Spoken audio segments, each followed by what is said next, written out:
नमस्ते. Daily मनोरंजनमध्ये तुमचं स्वागत आहे. सगळ्यांचे लाडके भाऊजी आदेश बांदेकर मरता मरता वाचले. त्यांच्यावर या कारणामुळे जीव घेणा प्रसंग आला. चला तर मग जाणून घेऊ काय आहे सविस्तर माहिती. त्याआधी डेली मनोरंजनला लाईक, सबस्क्राईब आणि शेअर करायला विसरू नका. त्याचबरोबर बेल आयकन पण प्रेस करा, कारण असेच नवनवीन व्हिडिओ तुम्हाला सगळ्यात आधी पाहता येतील. तर मित्रांनो, सगळ्यांचे लाडके भाऊजी यांनी एका मुलाखतीत हा जीव घेणा प्रसंग सांगितलेला आहे. झालं असं की दुधीचा रस पिणे हे आदेश बांदेकर यांच्यावर बेतलं होतं. त्यांनी दुधीचा रस पिला म्हणून त्यांना अचानक चक्कर व उलट्या होऊ लागल्या. नंतर काही वेळातच ते बेशुद्ध झाले.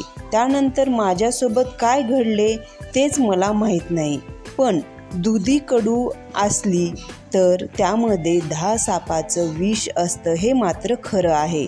मी रोज व्हेजिटेबल ज्यूस पीत असतो, पण दुधीच्या ज्यूसमुळे माझ्यावर ही अवस्था होईल हे मी स्वप्नात पण विचार केलं नव्हतं.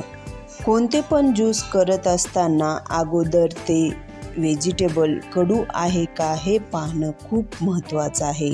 आपली आजी पण भाज्या चिरल्या की ती भाजी गोड आहे की कडू हे पाहत असायची, आणि हे पाहणे खूप महत्त्वाचं आहे. मला असे अचानक झाल्यामुळे सगळेच खूप घाबरले होते. यामधून मी परत येणार की नाही याची काळजी माझ्या कुटुंबाला वाटत होती, पण स्वामीच्या कृपेने आणि माझ्या मायबाप प्रेक्षकामुळे मी आज तुमच्या पुढे आहे, असे आदेश बांदेकरांनी त्यांच्यावर आलेला हा धक्कादायक प्रसंग सांगितला आहे.